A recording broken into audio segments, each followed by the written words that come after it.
fucking flies. Hey guys, welcome back to another episode of Tubi something. Tubi's, it's like a Tuesday. I don't even know when this is coming out. Maybe it's Tubi Tuesday. Maybe it's Tubi Wednesday. Who could say at this point? It doesn't matter, because tonight we're talking about the 2000 horror movie, Quiltface, or Carnage, the Legend of Quiltface. And we'll get into it because I don't know so much about any of that stuff. Feels like it's a bit of false advertising, honestly.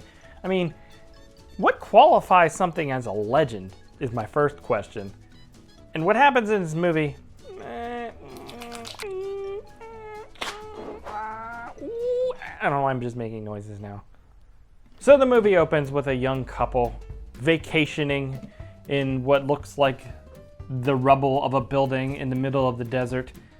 A unique vacation spot. But with all this climate change happening, this is probably what future vacation spots will look like, so we should just get used to it now anyways.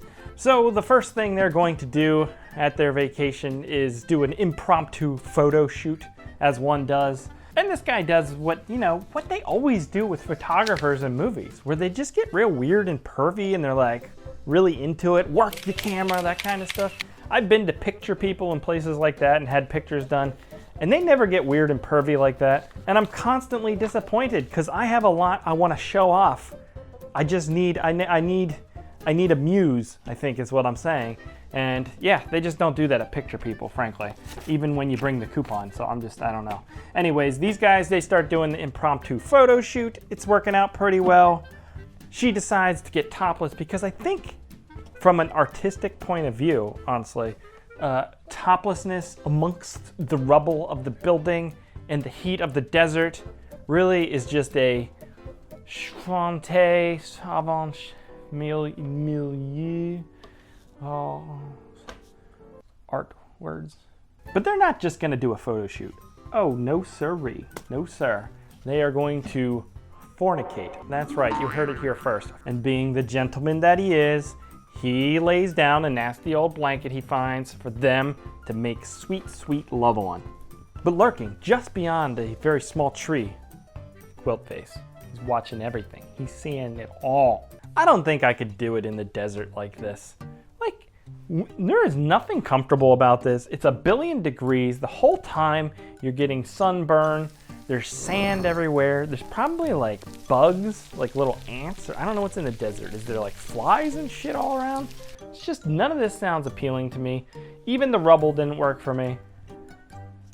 Not interested, okay? I fucking heard you. There's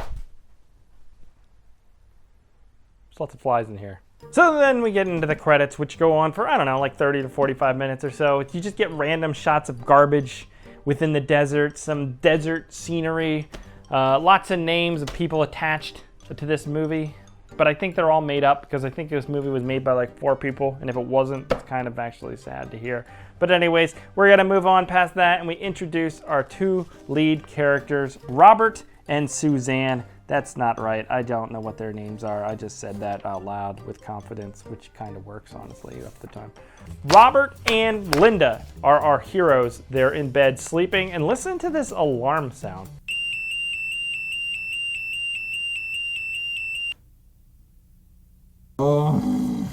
I've never heard an alarm sound like that. And you know what? Recent technology with alarms and the way we use alarms has really fascinated me. Because when I was a kid, I used to have this, I had this digital alarm and it would just go, and it was the worst fucking noise of your life. But you know what? It worked. You got up because anything was better than hearing that fucking noise. Now, I have like a cell phone alarm and it plays like this smooth classical music. And honestly, it just puts me into a deeper sleep. It never wakes me up. And so I don't know why they changed the sound. I feel like my cell phone should make that awful sound and then I would get up because I don't want to hear it. You know, I think that's like the whole fucking purpose of an alarm. And now we're just like undermining the alarms, I guess, is what I'm getting at.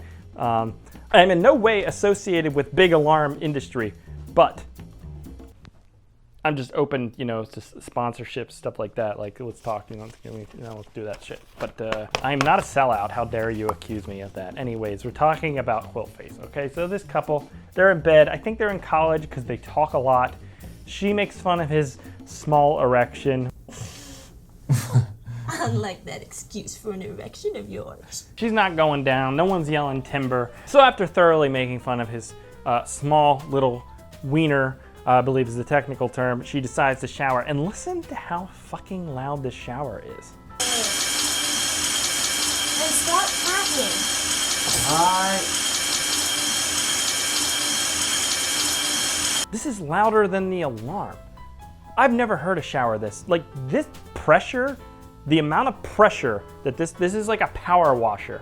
You're not supposed to power wash your skin because that shit will take your skin off. That's what they're doing in there. She is power washing her skin off. Otherwise, I don't know how that fucking water shower makes that water shower. Is that a thing? Anyways, he's too busy to shower. He needs to pack for the photo shoot they're going to do today. And this scene kind of highlights the effort put into this movie.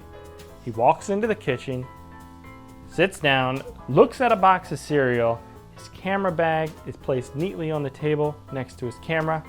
He opens his camera bag, takes one item out, puts it into a different compartment, puts the camera in the bag, seals it up, ready to go. That's the amount of packing that needed done. Did it. After the actor does all this, he's like, well, how do I end this?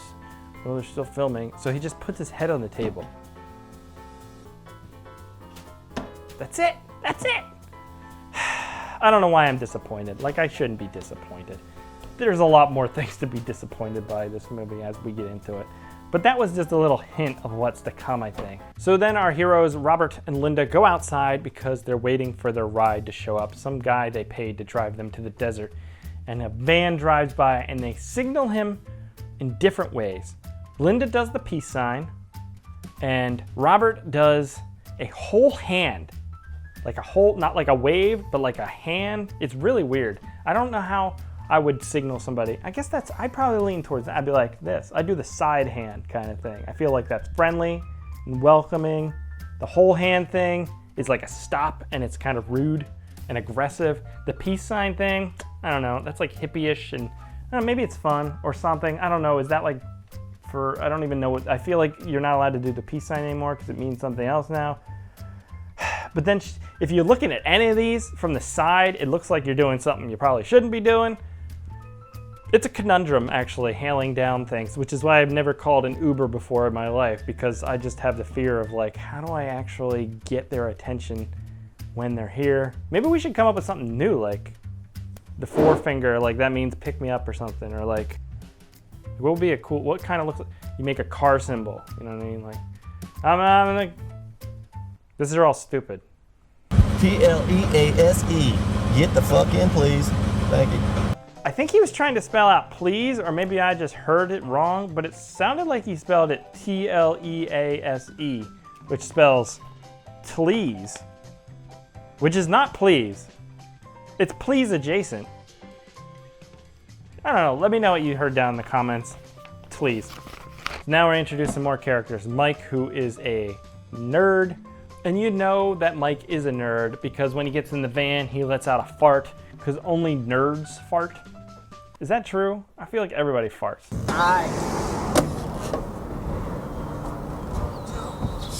Jesus. Sorry. The driver then recounts the story of Quiltface about how he was born at midnight and then he ate his mother and now he lives in the desert, which I guess is why the movie is called The Legend of Quiltface, because that is the legend. God damn it, I threw my notes on the ground and now I gotta go pick them up. Fuck. That's a stupid legend. I don't think a newborn baby would survive in the desert by itself. Crawling around in the sand and shit. Like, what's it gonna eat? I don't even get that. I guess it ate its mom, so the sustenance would keep it alive for a little while. But a body doesn't last that long. It's not like you're gonna eat that body for years and shit. And what are you gonna drink out in the desert? I don't know how deserts work. I know how dessert works, clearly. So our heroes are dropped off in this vast, open desert Nothing in sight but sand and Quiltface, who stands about 10 feet away watching them, but they can't see him because of plot, I guess. I don't know. And then they start doing some more pictures, because I guess everyone comes to this desert to do, like, pictures. I mean, I think there's, like, picturesque aspects about a desert. But I'm not gonna drive the whole way to the desert to take fucking pictures of someone. Especially the way these assholes take pictures. They don't frame anything nicely. It's just, like, off the cuff. Like, what does it fucking matter then what the background is if you don't really care? Mike the nerd gets separated and he spots a snake, which scares the shit out of him. But also, he thinks he sees Quiltface because he was standing right there.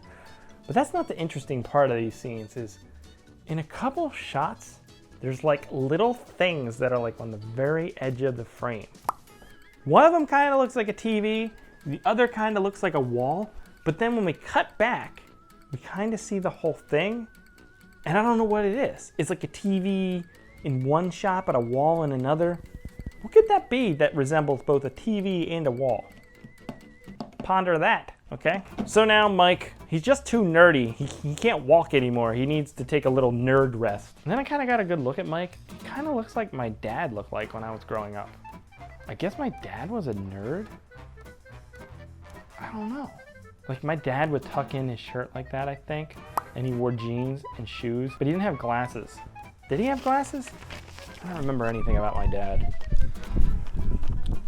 He's still alive. I don't know why I'm saying it like that. He's not dead. All right, and we get my favorite scene in the movie. Fucking musical interlude with a sweet, sweet guitar action.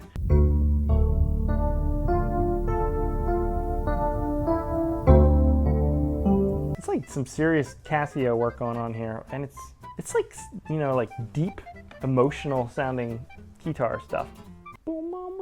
So Mike, being the nerd that he is, takes a little nerd nap, and he is immediately killed by Quiltface in a very disappointing and quick sequence where you basically see nothing, and then he's dead. They introduce this whole character, and he's such a stereotype for a nerd, and they make it so important that he's a nerd, and then he's in the movie for 4 minutes and then killed off, and then that's it. Okay, let's talk about some of the acting. Look at this scene. I don't think we'll miss him or anything. He's just a geek. Man, will you can it already? This is serious. You know, he could die out here. Not enough time to do another take on that. Gotta film the rest of the movie today. Today and only today. Perfect. We do get a good look at Quiltface finally, and I did kind of like it. If you look closely though, it looks like the one eye hole is a mouth hole from another face. So he's got an eye hole and a mouth hole. Mouth. That's kind of creative though, right? You know, reusing holes for different, repurposing holes. That's something I'm into. Sounded weird. Quiltface shows up, he snatches up a woman. He straight up runs away with her. Yeah. Who would have saw that coming? You know, you could have turned and looked and he was right there because there's nothing else there besides the desert. But they never see him coming. He's just... Then we were taken back to the old Quiltface's lair. What do you want to call that? Quilt cave? Quiltville? Quilty? I don't know what I'm saying. He starts doing what a Quiltface does, which is sniffing some pit. Yeah, you heard me right. Sniffing some pit. And look, I'm not here to shame people. People are into things that they are into. Some people like sniffing pit. You're into sniffing pit? Go for it. But that's when two consenting adults both agree, hey, you like sniffing pit? Hey, I like getting my pit sniffed. Let's do this. But this is different. She didn't want her pit sniffed. He just went to town on her pit sniffing that shit. I cannot abide by that. I am a person of high moral standing or something, and you don't sniff the pit unless the pit is ready to be sniffed. I think that's in the Constitution, by the way. Look it up. So this lady ends up getting a machete in the head, which was kind of cool, honestly. Except for, I'll give you a little secret. Every other person in the movie dies the exact same way. Every person. Can you hear me? I don't know if you can hear me. Wink at me if you can hear me. didn't see anything because you're not here. So we're back with Robert and Linda. They did make that narrow escape when Quilthead snatched the other lady up. And they're just kind of like playing tug of war. And that's the way they act in this movie going forward, which I want to call tug of war acting, where it's all kind of improvised. We need to freak out because Quiltface is after us. We need to go this way, no this way. And so what they literally do is they're like yanking on each other, repeating shit. And it was exhausting. Like, I'm hot because it's fucking hot in here, but I was hot watching the movie in my air conditioning because it's like, why are we doing this in the fucking desert? God damn, this movie made me agitated. I think because it's the heat now. And there's so many fucking flies. You can't see them, but I swear to God they're here. Quiltface then spots our heroes, Robert and Linda, and look at how he runs. Not intimidating. I think that's why they don't have Michael Myers run, because if he was like, I'm coming to get you, that would be stupid. And that's why he just walks sternly. Not like a robot, but you know, it's creepier. Most people just don't have that kind of confidence, I think, required to look good while running. I certainly don't. I'm coming to get you. Robert and Linda continue their tug of war battle. Still no victors in that one.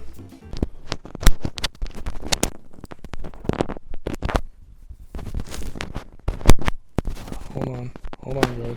Robert then gets caught by Quilthead and gets a machete right in the head, just like the other lady. And again, I was like, it's kind of cool, except for we just saw the same thing. And then I realized that's like the only prop they have is that machete with the hole cut out so it sits on your head.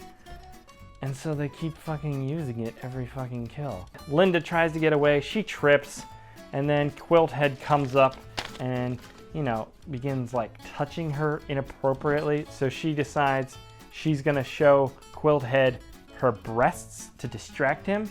But that was stupid. Duh, everyone knows Quilthead is into pits. You either show the pits or he quits. You know, the breasts do slightly distract him for a moment, and she ninja kicks him right in the nuts, which he goes down. Quilthead's nuts, not so quilted. So yeah, Linda dick kicks him, runs away, immediately trips again, because it's stupid, and then gets a fucking machete in her side using the exact same prop we've seen every other time. Robert gets up, you know, he did just have his brain cut in half, but he's only using a little bit of it. They say you only use like 7% or something of your brain. I said 7, that's not a word. And none of that's true either, but it's okay. Robert gets up, he walks off his massive brain trauma. He's back to being our lead character. I don't know how that happened, but you know, it probably happened because they didn't really realize that once you kill everyone, the movie's kind of got to end. And there was only, you know, there's still a half an hour left in this thing. So like, well, maybe they kind of missed most of Robert's brain and just got a little bit of it so he can walk off the brain cutting. So thoroughly brain damaged Robert stumbles upon the old man village. I believe that's called shanty towns and in the desert. I could be making that up too. That's just a thing I've heard before. Is it shanty? It's the old desert smoke town. I'm just saying things. That's not right at all. Oh my God, we're almost done. Guys, I'm so fucking excited. It's so hot in here. So Robert talks to this old man. The old man relays his backstory about how he was in war and all kinds of stuff. I don't remember because it was awful and I tried to tune it out. So the old man actually is not who he seems. He pulls a gun on Robert and makes him go into his greenhouse filled with body parts. That's not what those are supposed to be used for. No, sir. You can't grow body parts. Even I know that. And I'm not anything to do with gardening. I do like gardening occasionally, but it's not like I'm gonna plant some nail clippings and expect some fingers to grow or anything like that. No, that's not how this works, dude. Maybe he's drying it out. You do want to cure meats. I think you hang them up and douse them with salt and you could cure it. So maybe he's curing the feet and stuff like that to eat later. I think it makes them preserve longer. See, I know a thing or two about spiced meats. I do like the scene though, because as it shows each individual body part, we get a whip sound for some reason. I don't know, it's kind of cool. It was like a Edgar Wright, like Shaun of the Dead, fast-paced kind of thing, but a lot dumber because this movie is dumb. But you take what you get with these kind of things.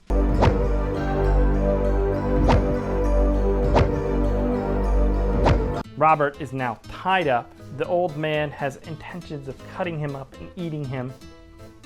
And then it cuts around and somehow Robert is untied and he just straight up punches the old man in the gut and it kills him. One little punch in the gut. What? You sucker punch a guy in the beer gut and he's dead? I don't think that could happen. I mean, I guess if you're like Mike Tyson and you like punched his belly button hole out and everything just kind of spilled out, that would probably kill you. Maybe.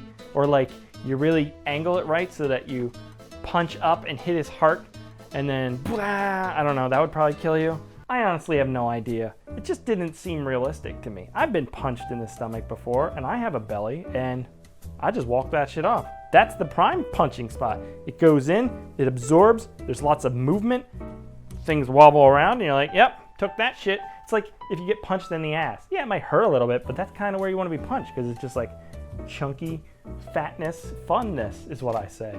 Punch in the ass, a punch in the gut, you're in for a good time. Punch in like the head, that shit's gonna hurt everybody involved. I don't know why I talk about stuff. Quiltface returns and we get the final showdown, the showdown we've been waiting for. And I would say I was disappointed by it, but honestly, after everything else, I don't even think that's possible anymore.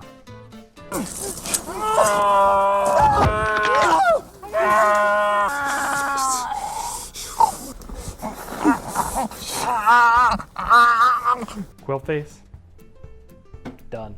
Robert makes his way back and finds the van where the chauffeur was. Is he dead? Nope, just sleeping. Whew. Good fake out there. They start heading back to town. Robert falls asleep. And then this very actually important plot beat happens. The driver guy, he has to take a shit. That's part of the movie. Oh, fuck. Oh, Jesus, shit. Oh, take a shit. And during this time, as he's been driving, I don't know, a good 65 miles down the road, Quilthead has apparently just been running alongside or something because as soon as he gets out to take a shit, killed by Quilthead. Quilthead sneaks in the car. He drives us off straight into the motherfucking credits. We have to assume that was the end for Robert as well. What a movie. Would I recommend it? No, I would not. Not at all. Like, this is legit footage of me after I watched the movie.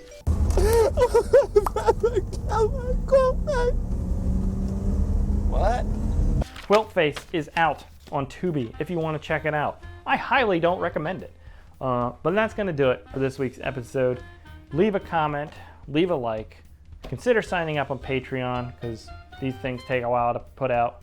And then let me know some recommendations below for some other Tubi Tuesday movies. We'll catch you here next time, guys. Goodbye. Motherfucking fuckers. You hear them? It's crazy. The Lord of the Flies. I'm the Lord of the Flies.